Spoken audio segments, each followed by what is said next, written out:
Bienvenue sur le podcast de Mandarin Mandarine. C'est une école de langue chinoise spécialisée dans la médecine traditionnelle chinoise. Vous pouvez approfondir votre exploration de cette médecine grâce à une meilleure connaissance du mandarin.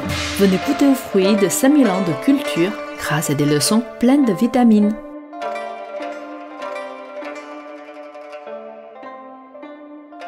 Ni men hao. 你们好.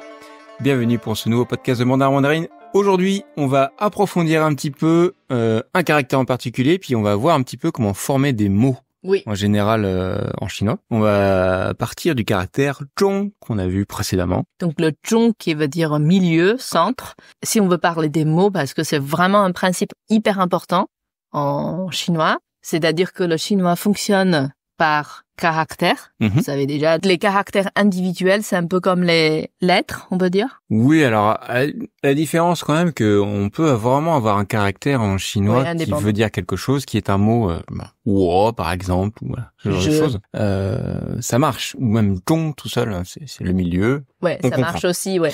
Mais de manière générale, en chinois, on va tendance à former des mots avec plusieurs caractères, généralement deux. Et surtout en chinois moderne, parce qu'en chinois ancien, c'était souvent un seul caractère. C'est comme un mot. Ça me fait penser, c'est un peu comme en français. Tu sais, il y a certains mots comme porte-clés, portefeuille.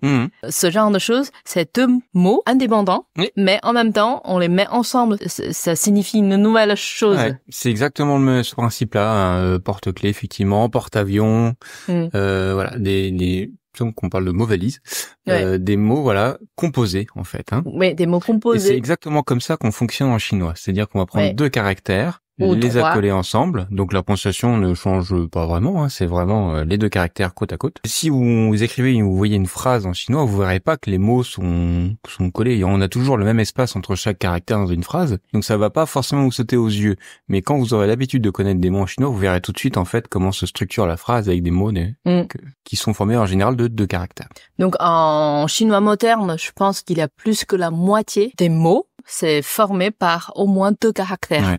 Il y a un peu de mots formés par un seul caractère, comme ce qu'on a vu je, ou comme tu, ni. Mais beaucoup, c'est comme le principe porte-clés et c'est partout beaucoup de mots comme ça. Alors pourquoi certainement parce que comme beaucoup de caractères en prononciation qui se ressemblent, sans parler du ton. Il peut y avoir une même syllabe avec un même ton. Il peut y avoir plusieurs caractères associés. Donc ça permet aussi de les séparer un petit peu, de plus facilement faire différence entre les différents mots, les différentes syllabes, différents caractères. Une autre chose aussi, c'est que en chinois, vous pouvez avoir plusieurs caractères qui ont une signification proche. Et donc vous allez vous retrouver souvent avec des mots composés de deux caractères, mais ces deux caractères veulent dire plus ou moins la même chose finalement. C'est comme si vous avez le caractère de la maison et un autre caractère qui veut aussi désigner la maison. Et maison, bah, ça fait la maison. Ben là, tu parles du principe comment on combine les caractères. Ça, on va pas aller très loin, mais c'est vrai, des fois, c'est deux caractères qui ont le sens similaire. Des fois, c'est deux caractères qui ont le sens opposé. Oui, ça peut être ça, oui. Oui, des fois, c'est autre chose. Donc, il y a des principes de combinaison différents. Ce qu'on va voir aujourd'hui, c'est quelque chose plus qui est dans la logique de ce qu'on disait tout à l'heure, hein, porte-clés, etc. Des mots qui vont aller ensemble pour donner un nouveau sens. Là, avec les mots que vous connaissez, qu'on a déjà vus dans les épisodes précédents, vous pouvez déjà faire plusieurs nouveaux mots. Par exemple, si on veut dire le qi du yin, c'est un mot qu'on dit souvent dans la médecine chinoise. Vous connaissez qi, vous connaissez yin. Voilà. Ensemble. Faut juste connaître l'ordre maintenant. Ouais, voilà. Donc l'ordre en français c'est d'abord qi, après c'est yin. En chinois c'est le contraire. Ouais. Donc c'est yin qi. Ouais, yin qi. Donc d'abord yin, après qi, sans d'autres mots de connexion. C'est juste on met les deux caractères côte à côte. Ça fait le qi du yin, yin qi. Yin qi. Peut-être le principe c'est un peu comme l'anglais. Oui. Plus proche, ça dépend des moments. Mais en fait, le chinois est un peu plus systématique que l'anglais là-dessus, je dirais. C'est vraiment un peu l'inverse de ce qu'on ferait en français, de manière générale. Ouais, on met toujours ce qui définit le nom avant le nom. La possession est inversée un petit peu. Ouais, toujours. Donc le qi du yang, ce sera yang qi. Voilà, même principe, yang qi. Le qi central, qi de la rate. Zhong qi. Ouais, zhong qi, le zhong, milieu, centre. Zhong qi. Voilà. Donc vous voyez, hein, le milieu qi, le qi du milieu, le qi central. Donc, on en profite pour vous parler de certains points d'acupuncture avec le caractère zhong. Et vous allez voir, du coup, c'est le même principe des mots. Et en même temps, ça vous fait prononcer un peu les mots chinois, ça vous fait connaître certains points en chinois. Voilà. Et puis, rappelez-vous, on avait discuté précédemment de la manière dont sont choisis un peu les noms des points d'acupuncture. Donc, vous pourrez aussi voir ça un petit peu dans les différents exemples qu'on a ici avec zhong. Ouais. Donc là, j'ai 6 points qui comportent ce caractère. Donc, le premier, zhu, zhong. Zhu, zhong. Ouais, zhu, c'est quel ton? Donc, c'est 3e ton. Ouais, 3e ton. Zhu, zhong. Zhu, qui veut dire les seins. Ouais. Zhong, le milieu. Au milieu des seins.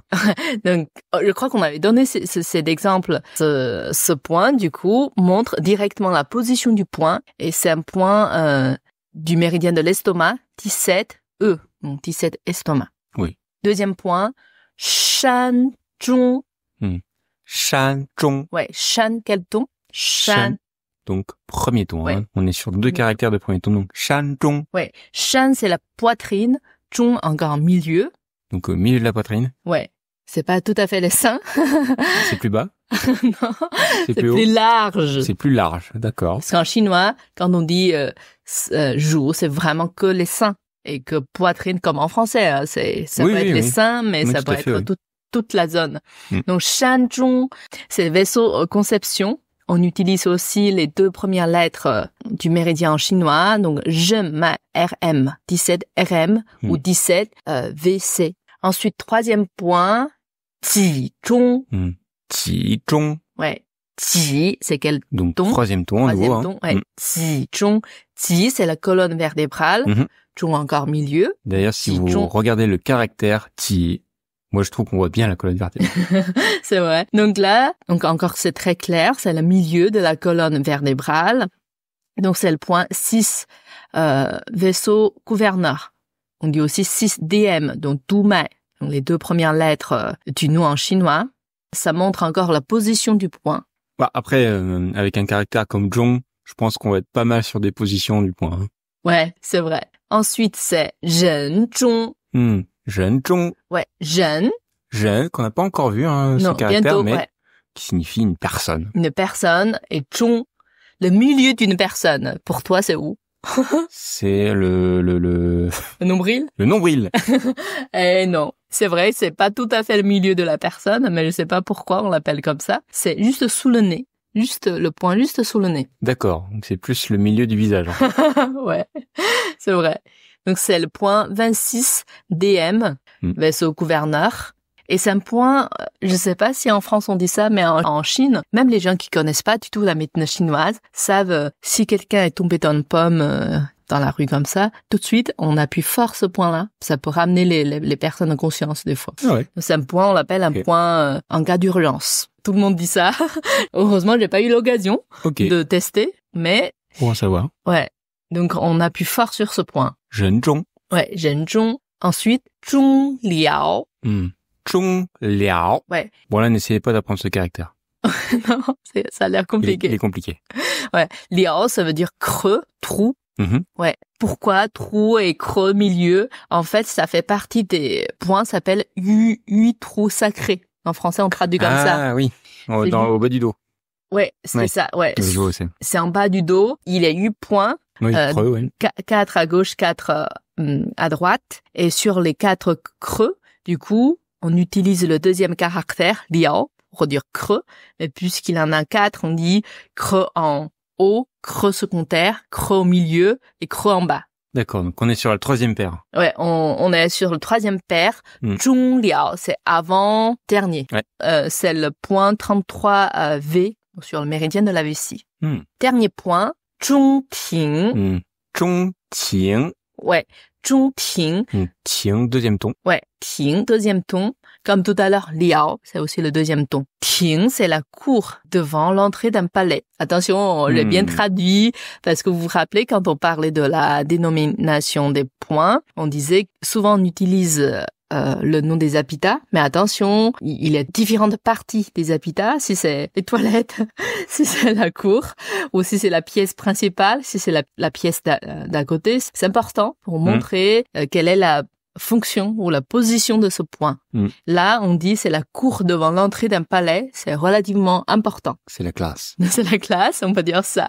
Donc, Zhongting. Donc, ce point se situe justement sur un endroit important. C'est assez près du point tout à l'heure 17 RM. C'est dire, parce que là, c'est la poitrine du milieu. 16 RM. Et l'autre, le deuxième, Shanzhong, on a dit le milieu de la poitrine, c'est 17 RM. Donc ça, c'est 16 RM, c'est juste à côté, du coup. C'est aussi au milieu. Enfin, en fait, c'est Zhongting. C'est aussi un point important, puisque la cour, c'est comme la poitrine, là. C'est au milieu de la cour. Je sais pas si vous le savez, hein, mais les cours, les jardins dans les habitations traditionnelles en Chine font vraiment partie de la maison. C'est vraiment à l'intérieur. Donc, il y a aussi cette idée qu'on est vraiment au centre, finalement. Hein. Une cour, c'est normal que ça soit un jardin. C'est normal que ce soit au centre dans une maison traditionnelle chinoise, en tout cas. Voilà, donc vous avez un petit florilège de points d'acupuncture qui comportent le caractère Zhong, et vous voyez que ce sont toujours des caractères, des mots, hein, des points composés de 2 caractères. Du coup, c'est le même principe qu'on a présenté tout à l'heure. Comment on compose les mots. Mais c'est vraiment comme ça pour un petit peu tout, hein. On les reprend rapidement? Le 17E, donc c'était Zhuzhong. Zhuzhong. Ensuite, on avait le 17 RM. Shanzhong. Shanzhong. Ensuite, on avait le 6 DM. Jizhong. Jizhong. Au milieu de la colonne vertébrale. Le 26 DM, cette fois-ci. Zhenzhong. Zhenzhong. Au milieu d'une personne. Voilà, sous le nez. Le 33 V. Zhongliao. Zhongliao. Et puis le 16 RM. Zhongting. Zhongting. Et ben voilà. Et après ça, vous ne savez pas bien prononcer Zhong. Je serais très déçu. Voilà, c'est tout pour aujourd'hui. Voilà, n'hésitez pas à les réécouter, à les travailler au niveau de la prononciation, d'essayer de voir un petit peu comment ça marche, de voir un petit peu les caractères en eux-mêmes, comment ils sont écrits, ça peut vous inspirer un petit peu. Et puis on vous dit à la prochaine fois. 再见. Voilà, c'est la fin de cet épisode. Vous reprendriez bien un nouveau concentré de culture et de langue mandarine. N'hésitez pas à vous renseigner sur mandarinmandarine.fr. Tenez-vous au jus.